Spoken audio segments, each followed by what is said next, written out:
5월 18일 토요일 신명기 21장 1절에서 14절 말씀입니다. 내 하나님 여호와께서 내게 주어 차지하게 하신 땅에서 피살된 시체가 들에 엎드러진 것을 발견하고 그 처죽인 자가 누구인지 알지 못하거든 너희의 장로들과 재판장들은 나가서 그 피살된 곳의 서방에 있는 성읍의 원교를 잴 것이요 그 피살된 곳에서 제일 가까운 성읍의 장로들이 그 성읍에서 아직 부리지 아니하고 멍에를 매지 아니한 암송아지를 취하여 그 성읍의 장로들이 물이 항상 흐르고 갈지도 않고 씨를 뿌린 일도 없는 골짜기로 그 송아지를 끌고 가서 그 골짜기에서 그 송아지의 목을 꺾을 것이요 레위 자손 제사장들도 그 위로 갈지니 그들은 내 하나님 여호와께서 택하사 자기를 섬기게 하시며 또 여호와 이름으로 축복하게 하신 자라. 모든 소송과 모든 투쟁이 그들의 말대로 판결될 것이니라. 그 피살된 곳에서 제일 가까운 성읍의 모든 장로들은 그 골짜기에서 목을 꺾은 암송아지 위에 손을 씻으며 말하기를 우리의 손이 이 피를 흘리지 아니하고 우리의 눈이 이것을 보지도 못하였나이다. 여호와여 주께서 속량하신 주의 백성 이스라엘을 사하시고 무죄한 피를 주의 백성 이스라엘 중에 머물러 두지 마옵소서 하면 그 피 흘린 죄가 사함을 받으리니 너는 이와 같이 여호와께서 보시기에 정직한 일을 행하여 무죄한 자의 피 흘린 죄를 너희 중에서 제하할지니라. 내가 나가서 적군과 싸울 때에 내 하나님 여호와께서 그들을 내 손에 넘기심으로 내가 그들을 사로잡은 후에 내가 만일 그 포로 중에 아리따운 여자를 보고 그에게 연연하여 아내를 삼고자 하거든 그를 내 집으로 데려갈 것이요 그는 머리를 밀고 손톱을 베고 또 포로의 의복을 벗고 내 집에 살며 그 부모를 위하여 한 달 동안 애곡한 후에 내가 그에게로 들어가서 그의 남편이 되고 그는 내 아내가 될 것이요 그 후에 내가 그를 기뻐하지 아니하거든 그의 마음대로 가게 하고 결코 돈을 받고 팔지 말지니라. 내가 그를 욕보였은즉 종으로 여기지 말지니라. 아멘. 네, 오늘 말씀 잠깐 정지하시고 묵상 들어가도록 하겠습니다. 네, 묵상 어떠셨나요? 한번 나눠보도록 하겠습니다. 하나님은 어떤 분이십니까? 네, 죄악에 대해서 죄인뿐만 아니라 공동체 전체에게 책임을 물으시는 분이십니다. 이스라엘 백성들이 이제 지금 누군가가 살인이 났는데 누가 범죄를 저질른지도 모르지만 그러나 하나님께서는 그 죄를 이스라엘 공동체를 위해서 그 죄를 속죄하라고 하시는 것이죠. 즉 그 죄가 일어났을 때 그 죄인에게만 죄책을 물으시는 것이 아니라 또한 공동체 전체에게 책임을 물으십니다. 그것은 뭐냐, 우리 공동체 안에도 이런 선한 일이 나타나지 않는다면 거기에 대한 책임감을 느끼라는 것이죠. 나만 아니면 돼가 아니라 나는 이 죄를 안 질렀는데 하고 외면할 것이 아니라 군대 가면 그런 거 있지 않습니까? 예, 한 사람이 실수하면 다 같이 얼차려 받는 거, 그런 거 있잖아요. 예, 그런 하나님께서는 그런 공동체성을 강조하시고, 그래서 뭐 내가 죄를 범죄하지 않더라도 나의 사는 이 지역이, 내가 속한 이 공동체가 거룩하지 않다면 우리 모두에게 책임을 물으신다는 것이 하나님의 방식임을 우리가 알았으면 좋겠습니다. 그리고 우리 하나님께서는 정복자로 사는 것을 용납치 않으십니다. 지금 이제 포로를 끌려왔는데 이제 그런 여성을 보고 또 뭐 연연하여 아내를 삼고자 하는 데 있는데, 사실 이제 전쟁이 벌어지면 뭐 전쟁을 나가는 사람도 그렇지만 남아있는 사람들도 비극인 것이, 이제 뭐 이기면 모를까 지게 되면 어떻습니까? 사실 여성들이 정말로 험악한 꼴을 당하는 것이 바로 전쟁입니다. 그러나 하나님께서는 이스라엘 백성들이 전쟁 가운데서 승리하고 누군가를 포로로 잡았을 때에 그 사람들을 함부로 대하는 것을 허락지 않으십니다.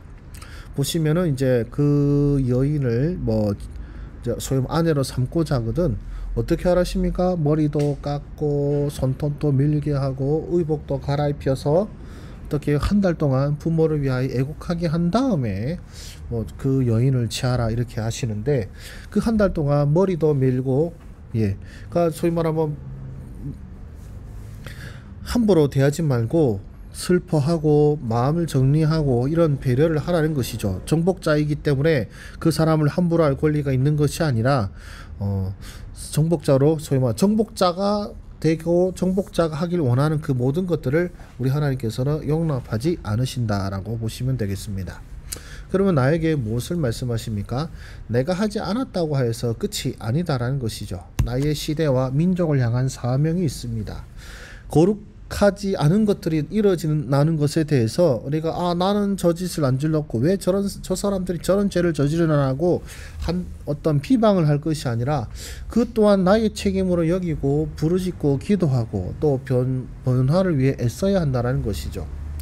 그리고 정복자의 위치에서 마음대로 하는 것이 아니라 배려하라라는 것이 또 하나님께서 우리에게 주시는 말씀입니다. 자, 소위 말하면 이제 그 어떤 아름다운 여성을 보고 마음이 혹했다 칩시다. 그런데 머리를 밀었어요. 네.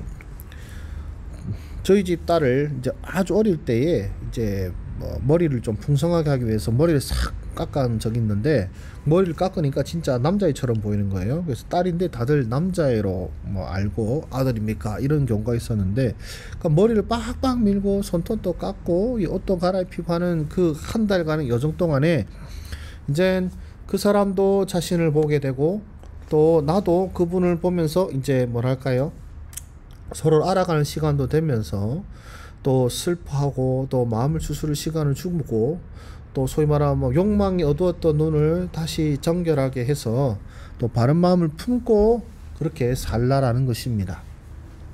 그래서 내가 이겼다, 그 사람을 이겼고 내가 뭔가 권한을 취했다, 어떤 유익을 취하고 그 사람에게서 내가 승리를 했으면 그 승리하였다고 해서 그 사람을 핍박하고 압박하고 함부로 하라는 것이 아니라 그 사람을 배려하라는 것이 하나님께서 우리에게 명하신 것입니다. 정복자의 위치에서 마음대로 하는 것이 아니라 배려하라라는 것이죠. 그렇다면 나는 어떻게 살아야 되겠습니까? 남 탓을 한 나의 죄를 회개합니다.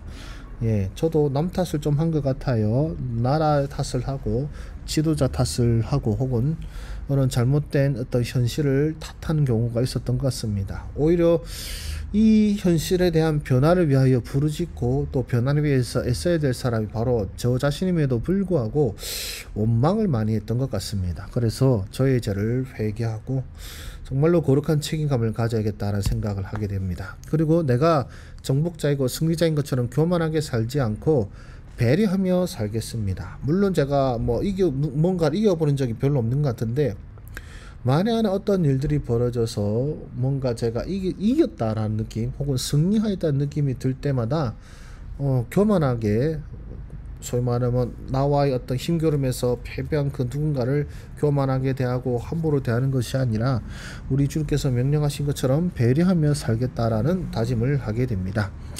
여러분의 묵상은 어떠셨나요? 하나님께서 여러분과도 함께 하셔서 크신 은혜 내려주시기를 소망합니다. 기도하겠습니다. 은혜가 풍성하신 하나님 아버지, 주님의 역사와 능력 가운데 우리로 하여금 패배자가 아니라 어떨 때는 승리자로 살게 하신 하나님의 은혜를 맛보게 하여 주시니 주여 감사를 드립니다. 또한 주여, 우리 현실 속에서 여러 가지 죄악이 난무함을 보는데, 그러나 그곳에서 우리가 원망하고 불평하는 것이 아니라 참으로 눈물 흘리며 안타까워하며 또한 이 땅과 민족을 위하여 부르짖으며 이 땅을 고치기 위해 애써야 할 책임이 우리에게 있음을 또한 알려주시니 감사를 드립니다. 주여, 우리가 남 탓을 하며 죄악의 어떤 것들을 남에게 돌리는 것이 아니라 우리가 주님 앞에 회개하게 하시고 우리가 주님 앞에 부르짖게 하시고 우리가 고쳐달라고 외치는 그런 책임감을 갖는 하나님의 백성들이 되게 하여 주시옵소서. 또한 우리의 삶 가운데 어떤 잘나간다고 해서 남을 눈아래로 보는 어떤 교만함 있는 것이 아니라 겸손히 다른 사람들을 대하는 그런 하나님의 백성다운 모습이 나타나는 우리의 삶 되게 하여 주시옵소서.